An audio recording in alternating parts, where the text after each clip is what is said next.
Bismillahirrahmanirrahim. Hai, Assalamualaikum. Welcome back to Cengkeh Channel. Terima kasih akak ucapkan kepada semua kerana sentiasa memberi support untuk channel ni. Akak juga ingin ucapkan ribuan terima kasih kepada semua yang menonton dari awal sehingga ke akhir. Dan ucapan terima kasih juga untuk mereka-mereka yang tak skip iklan. Ada tahu yang komen, akak saya tak skip pun iklan. Terima kasih banyak-banyak akak ucapkan. Akak doakan agar kita dipermudahkan segala urusan, dilimpah ruahkan rezeki, diberikan kesihatan yang baik dan dipanjangkan usia, insya-Allah. Amin ya rabbal alamin. Hari ini akak akan sampaikan dua kisah seram, di mana salah satu kisah seram tersebut akak ambil daripada kisah seram yang ditulis oleh seorang novelis, iaitu Saidi Nur Azam. Kalau korang nak dengar sampai habis, korang kena stay dengan akak. Jom. Bismillahirrahmanirrahim. Qul a'udzu birabbin nas, malikin nas, ilahin nas, min syarril waswasil khannas, alladhi yuwaswisu fi sudurin nas, minal jinnati wan nas.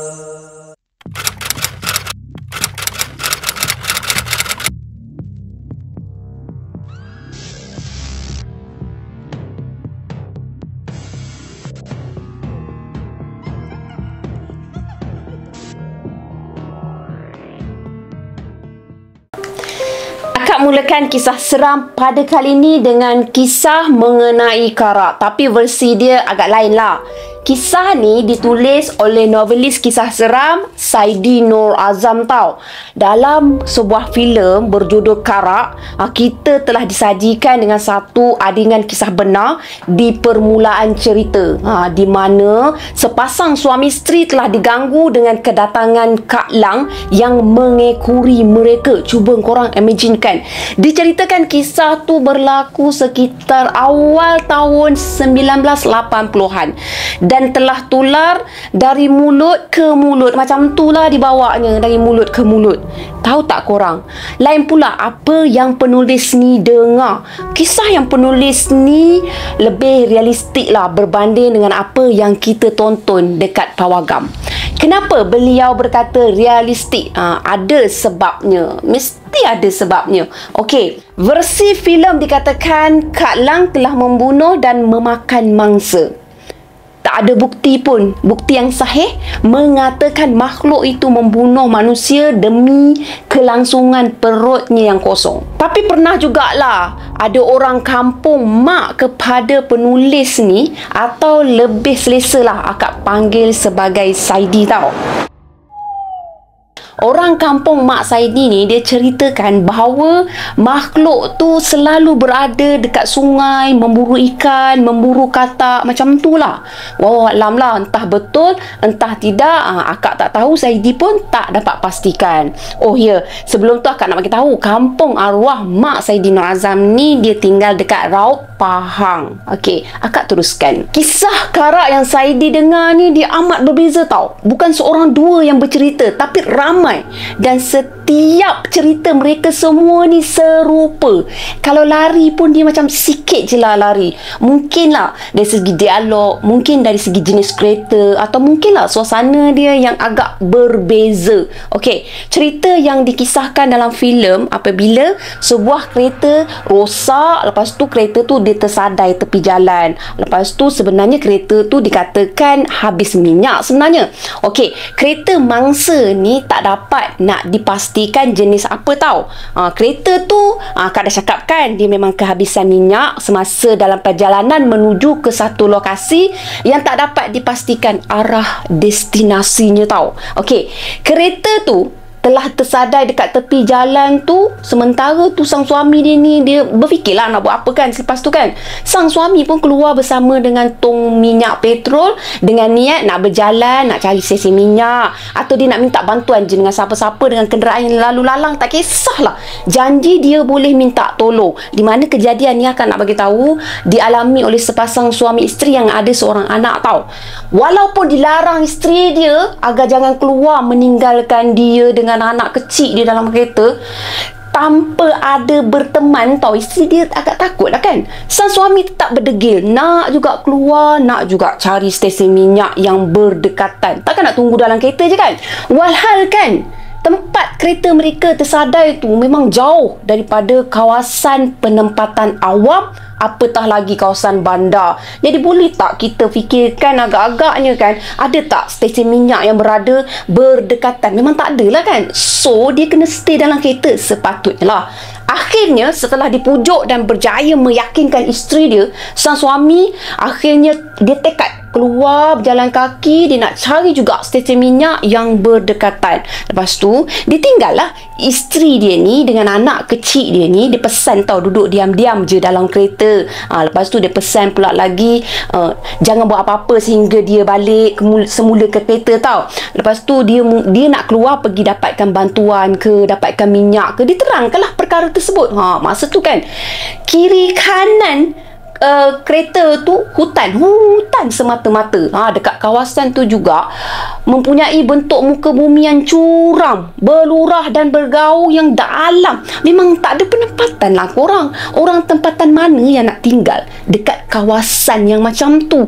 Tak boleh nak buat apa kawasan tu. Cucuk tanam pun memang agak mustahil lah. Jadi ketika di dalam kereta yang telah dikunci, lepas tu dah dirapatkan cermin dia, si isteri ni dia telah mendengar pelbagai bunyi-bunyi yang aneh tau. Termasuk bunyi suara seperti ada binatang buas di kiri kanan hutan. Masa tu dia alert pada bunyi. Kalau kita pun, kita akan alert pada bunyi kan. Si suami dia, Kasim, bukan nama sebenar, telah meninggalkan pesanan berulang kali kepada si isteri dia ni agar stay je dalam kereta. Jangan pergi mana-mana. Lepas tu pasang keset bacaan ayat suci Al-Quran agar dapat tenangkan perasaan isteri dia ni, dapat temankan isteri dia ni. Si isteri dia ikut pesanan suami dia. Lepas tu dia putarkan keset alunan bacaan ayat-ayat suci Al-Quran tau. Dia putar. Setelah hampir setengah jam, Kasim ni pergi meninggalkan isteri dengan anak dia. Secara tiba-tiba radio kereta yang sedang memutarkan keset bacaan Al-Quran terhenti secara tiba-tiba. Sunyi.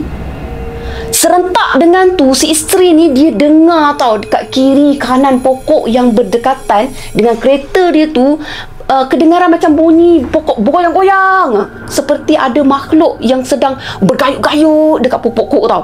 Mustahil lah korang disebabkan angin kencang tau. Sebab pokok-pokok yang berada berjauhan daripada kawasan isteri dia tu tak bergoncang pun. Yang ada dekat dengan dia je yang bergoncang dengan sangat kuat tau. Memang agak tak logik lah. Mesti ada something dekat situ tau. Bunyi-bunyi aneh tu kedengaran lagi, membuatkan si isteri dia panik. Ditambah pula dengan suara anak kecil dia. Time tu lah anak kecil dia menangis tak henti-henti.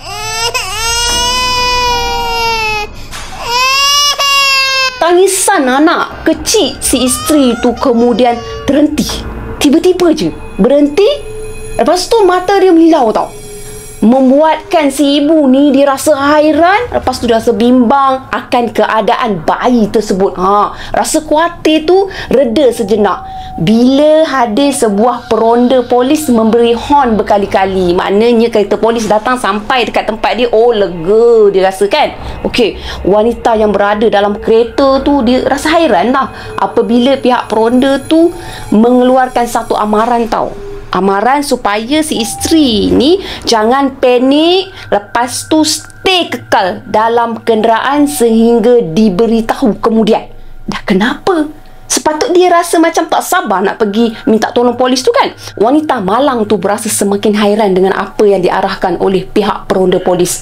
Sehinggalah dia dikejutkan dengan bunyi hentakan yang kuat di atas bumbung kereta dia tau. Seperti ada sesuatu yang telah jatuh. Sangkaan dia, mungkinlah dahan pokok yang reput kot. Tapi sangkaan dia tu meleset apabila mengalir satu cecair pekat seperti darah di hadapan cermin dia. Mana cermin kereta hadapan dia. Gitulah akak faham kan?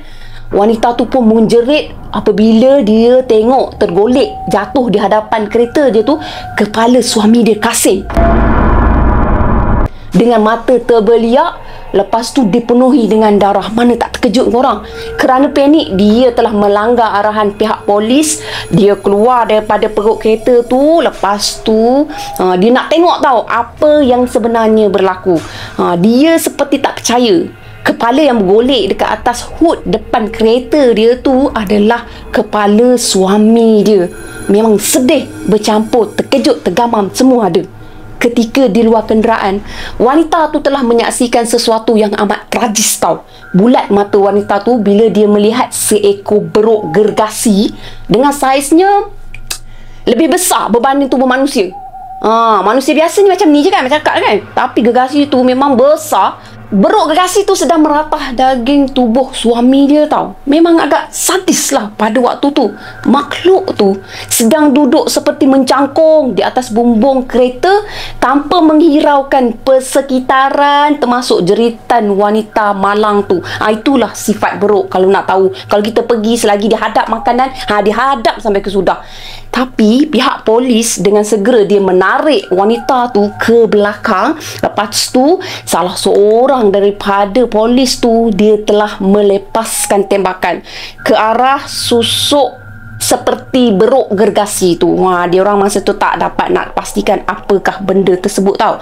Okey, tembakan demi tembakan dilepaskan membuatkan beruk tu dia mengaum marah. Dek kerana diasak dengan tembakan daripada pihak polis, beruk tu diceritakan telah mengambil beberapa cebisan daging Kasim dan melompat ke pokok-pokok berdekatan untuk melarikan diri tau. Bergoncang-goncang lah pokok-pokok dekat situ, dekat tempat makhluk tu bergayut-gayut kat situ. Bergayutan macam tu lah. Hanya kerana kereta kehabisan minyak, nyawa menjadi taruhan tau.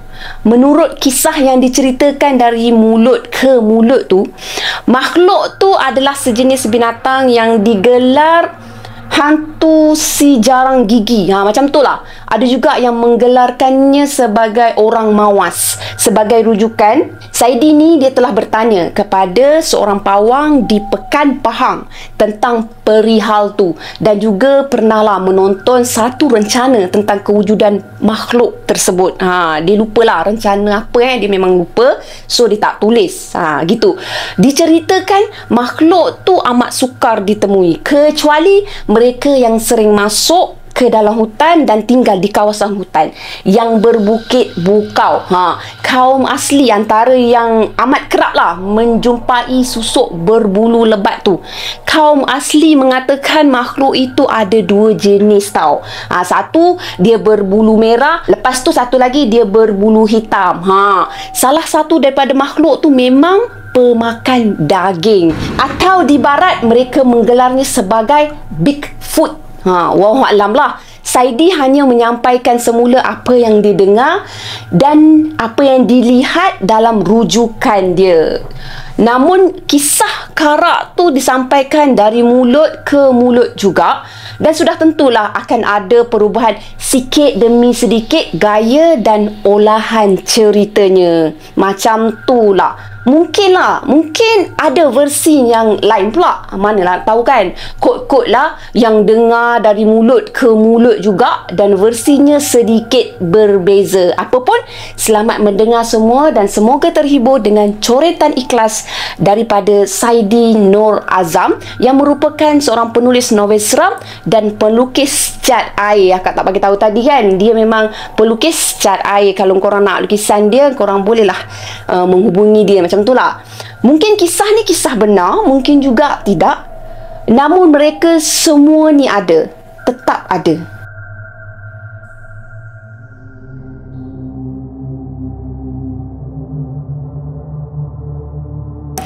Akak teruskan dengan kisah seram yang kedua. Di mana kisah seram yang kedua ni akak petik daripada sebuah blog menceritakan mengenai misteri arwah Mak Jah.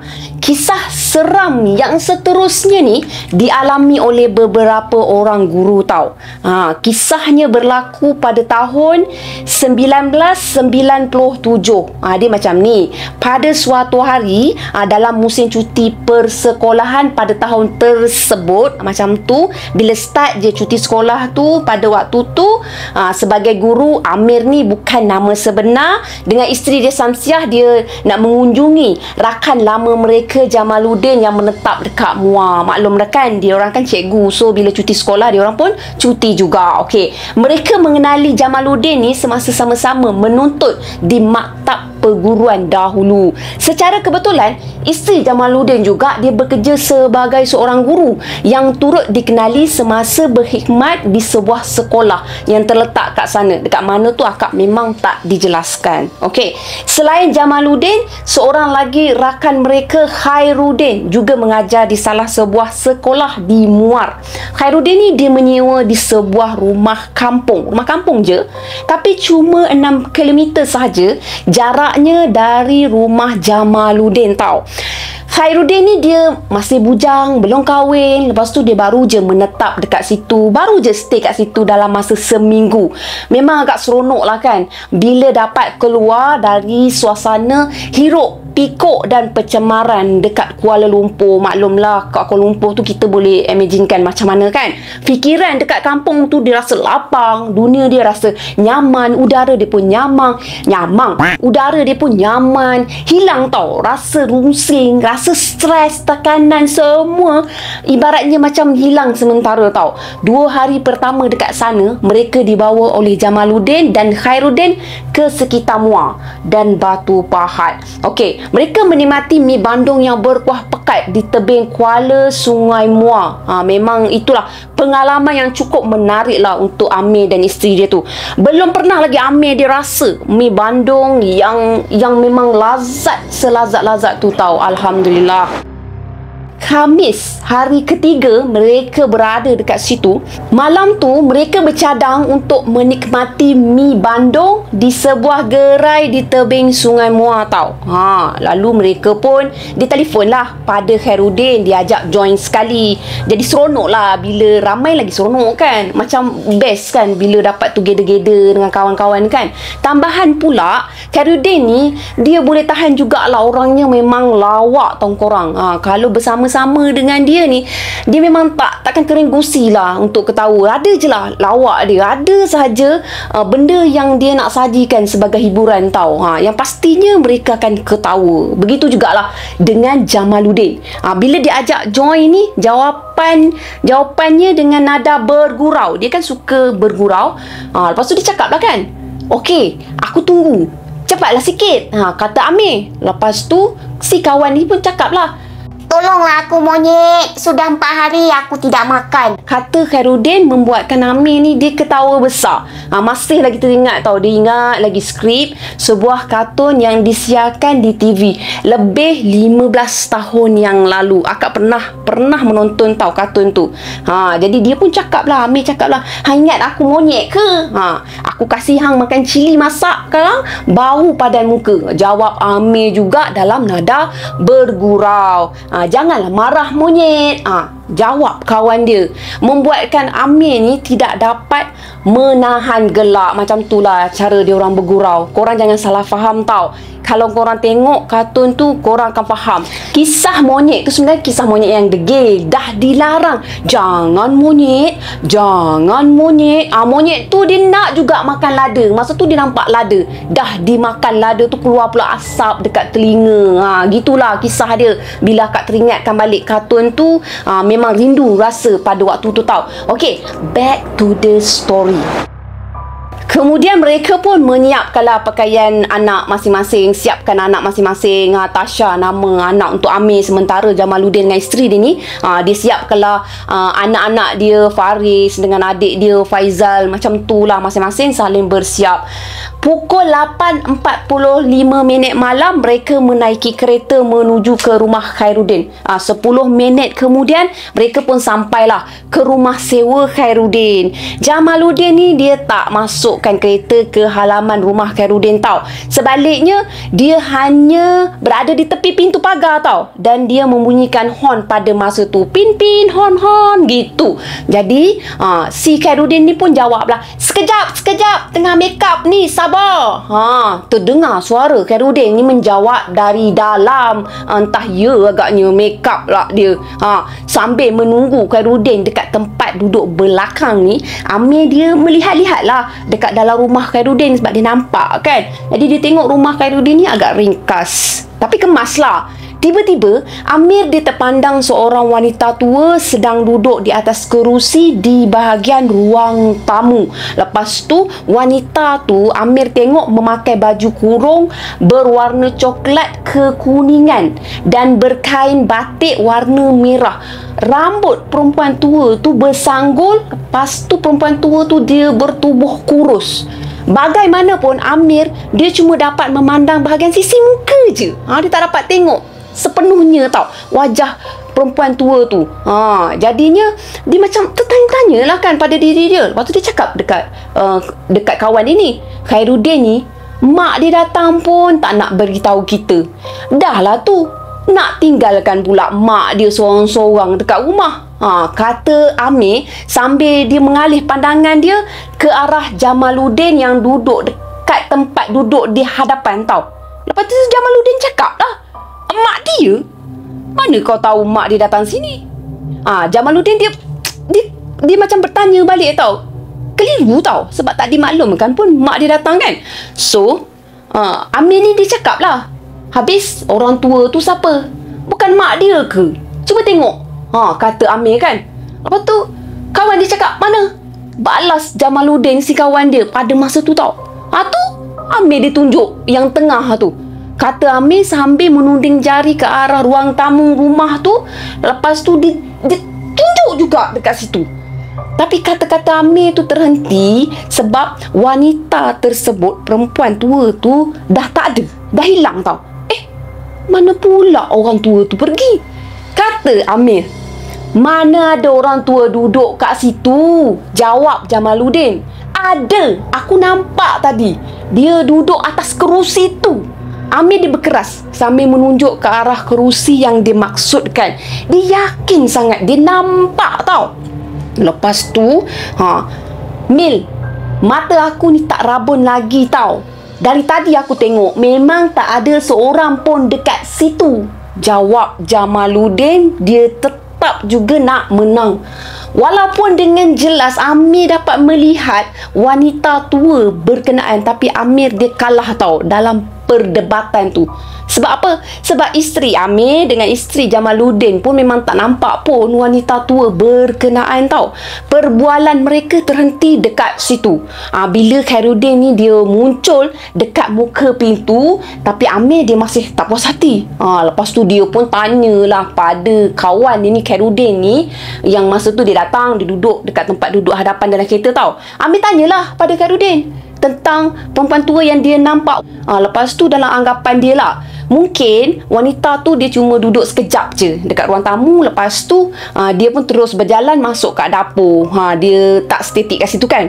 Lepas tu dia masuk kat bilik ke, macam tu lah. Amir harap akan dapat jawapan yang positif lah untuk menebus kembali kekalahan dia tadi.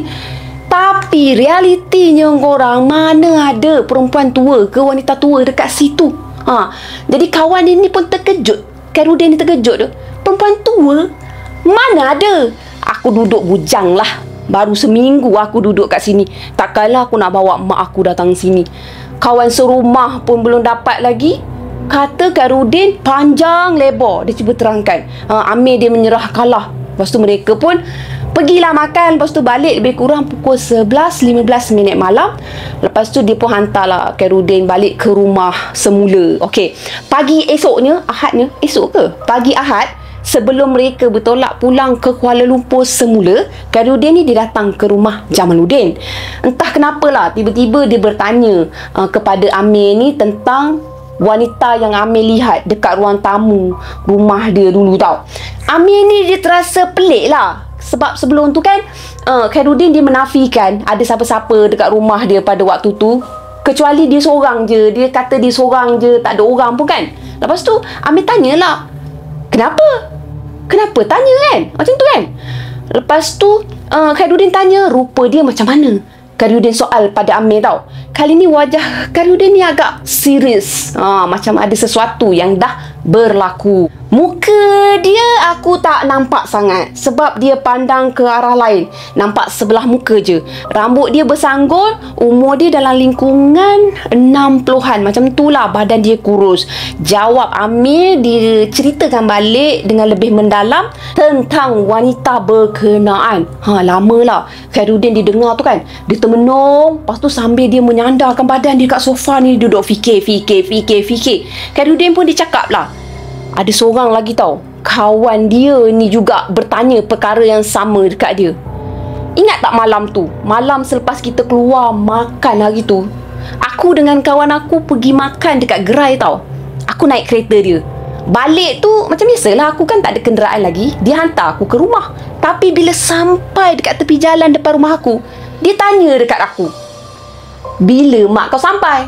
Aku jawab lah, mak aku kat kampung, bukan kat sini. Lepas tu dia tanya balik kat aku, jadi siapa perempuan tua yang duduk dekat kerusi ruang tamu aku? Terkejutlah aku. Tapi bila kami memandang ke arah ruang tamu tu, kami tengok kat situ memang tak ada siapa-siapa pun. Dia je yang nampak tau. Serta-merta lah aku teringatkan balik apa yang kau cakap sebelum ni, apa yang kau tegur sebelum ni. Meremang tau bulu roma aku tau. Khairuddin dia memberitahu Amir, disebabkan pelik dengan kejadian tersebut lah, makanya pagi keesokan harinya dia bertanya pada jiran-jiran dia tentang latar belakang rumah yang dia sewa tu tau. Dia nak tahu apa sebenarnya rahsia di sebalik semua ni. Manalah tahu jiran-jiran tahu kan. Daripada jiran-jirannya tu, Khairuddin dimaklumkan bahawa boleh dikatakan lah, semua orang yang menyewa dekat rumah tersebut telah melihat wanita tua yang duduk kat situ, stay kat situ tau. Ada masanya boleh nampak lah. Dari cerita penyewa-penyewa tu, mereka yakin itulah Mak Long Jah yang meninggal 10 tahun yang lalu. Maksudnya macam kelibat Mak Long Jah, sebab dia nampak macam Mak Long Jah, ada yang nampak macam Mak Long Jah, macam tu lah. Semasa hidupnya, kata jiran-jiran Khairuddin lah, Mak Long Jah ni dia cuma tinggal berdua je dengan anak lelaki dia yang berusia awal 20-an. Hidup mereka ni sebenarnya amat susah, sebab suami pada Mak Long Jah ni telah meninggalkan dia. Iaitu ketika anak dia masa tu berusia, akak cuba ingat. Alamak, berusia 5 tahun. Sejak pada tu lah suami Mak Long Jah ni dia menghilangkan diri. Lepas tu hilang kabar berita. Tak tahu dah kat mana, tak dengar kabar berita dah. Lelaki tu sebenarnya dah berkahwin dengan wanita muda yang menetap dekat Melaka tau.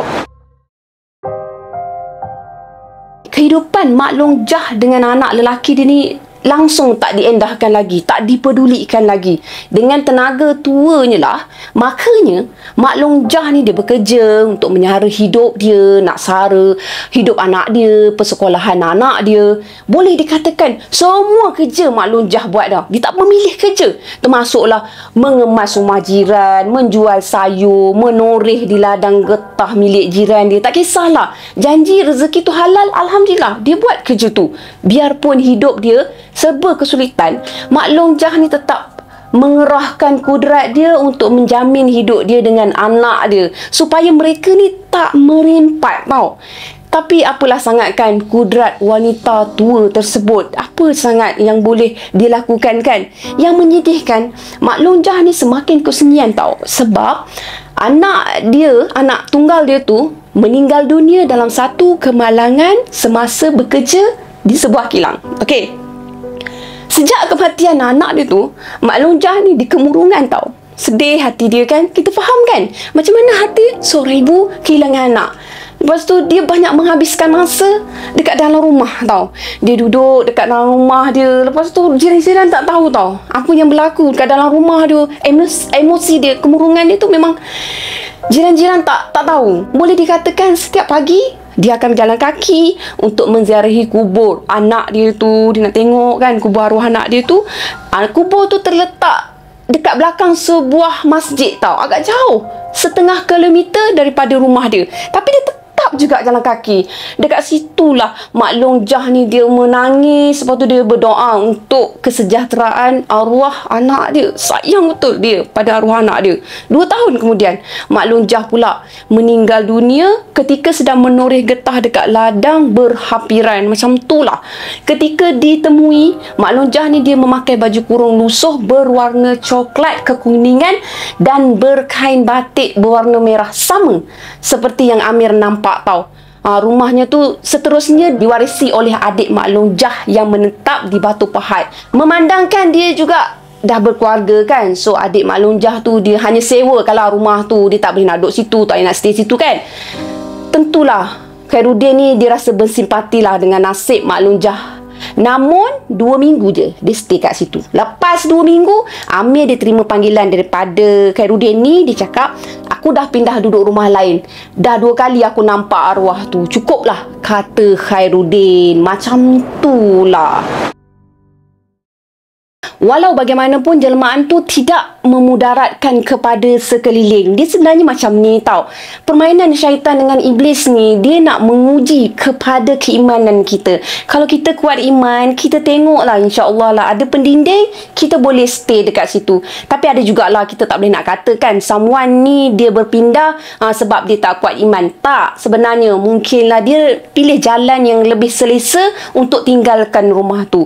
Walau apa pun, korang akan nak pesan lah untuk menghadapi situasi macam ni, kita kena tingkatkan amal ibadah kita. Solat jangan tinggal, zikir kalau boleh perbanyakkan apa semua, biar hati kita, jiwa kita lebih kuat daripada lemah dengan perkara-perkara tersebut. Walau apa pun, akak harapkan agar kita semua sama-sama boleh ambil iktibar daripada kedua-dua kisah yang akak ceritakan ni. Di mana untuk kisah yang pertama tu, akak sarankanlah mungkinlah dia bagi pedoman pada kita. Bila kita berada di satu kawasan hutan yang tebal macam tu, yang kita boleh yakinlah dekat situ tak ada stesen minyak yang berdekatan apa semua, agak bahaya.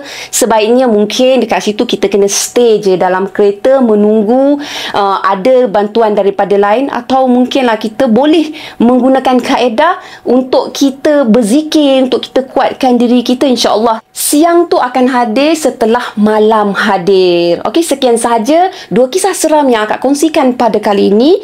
Kalau korang suka, Alhamdulillah. Kalau korang tak suka, akak tak boleh nak paksa.